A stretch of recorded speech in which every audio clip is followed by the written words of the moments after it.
Albert Einstein once said, everybody's a genius, but if you judge a fish by its ability to climb a tree, it will live its whole life believing that it is stupid. Ladies and gentlemen of the jury, today on trial we have modern day schooling. Glad you could come. Not only does he make fish climb trees, but also makes them climb down and do a 10-mile run. Tell me, school, are you proud of the things you've done? Turning millions of people into robots, do you find that fun? Do you realize how many kids relate to that fish? Swimming upstream in class, never finding their gifts, thinking they are stupid, believing they are useless? Well, the time has come, no more excuses. I call school to the stand and accuse him of killing creativity, individuality, and being intellectually abusive. He's an ancient institution that has outlived his usage. So, Your Honor, this concludes my opening statement, and if I may present the evidence of my case, I will prove it. Proceed. Exhibit A. Here's a modern day phone. Recognize it? Here's a phone from 150 years ago. Big difference, right? Stay with me. Here's a car from today, and here's a car from 150 years ago. Big difference, right? Well, get this. Here's a classroom of today, and here's a class we used 150 years ago. Now ain't that a shame? In literally more than a century, nothing has changed. Yet you claim to prepare students for the future?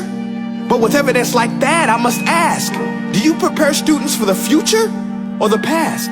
I did a background check on you and let the record show that you were made to train people to work in factories, which explains why you put students in straight rows, nice and neat, tell them sit still, raise your hand if you want to speak, give them a short break to eat, and for 8 hours a day tell them what to think.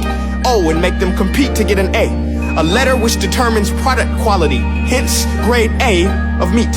I get it. Back then, times were different. We all have a past. I myself am no Gandhi. But today, we don't need to make robot zombies. The world has progressed. And now we need people who think creatively, innovatively, critically, independently, with the ability to connect. See, every scientist will tell you that no two brains are the same.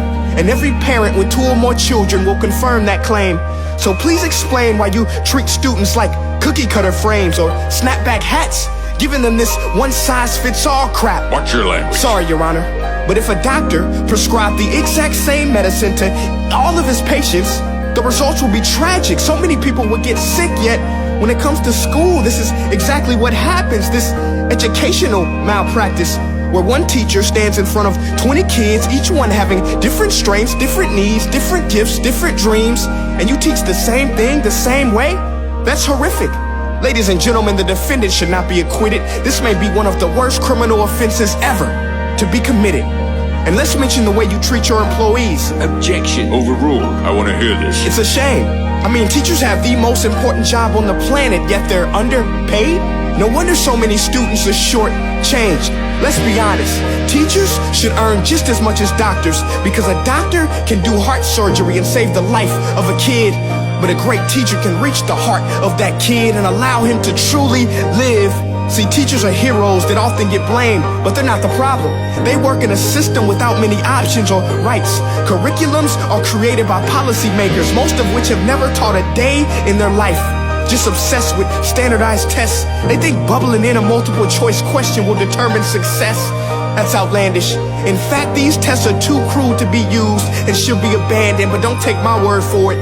Take Frederick J. Kelly, the man who invented standardized testing, who said, and I quote, "These tests are too cruel to be used and should be abandoned." Ladies and gentlemen of the jury, if we continue down this road, the results will be lethal.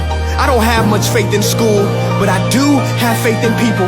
And if we can customize healthcare, cars, and Facebook pages, then it is our duty to do the same for education, to upgrade it, change it, do away with school spirit, because that's useless. Unless we're working to bring the spirit out of each and every student, that should be our task. No more Common Core. Instead, let's reach the core of every heart in every class. Sure, math is important, but no more than art or dance. Let's give every gift an equal chance. I know this sounds like a dream, but countries like Finland are doing impressive things.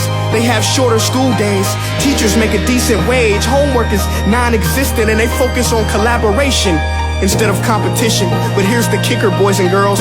Their educational system outperforms every other country in the world.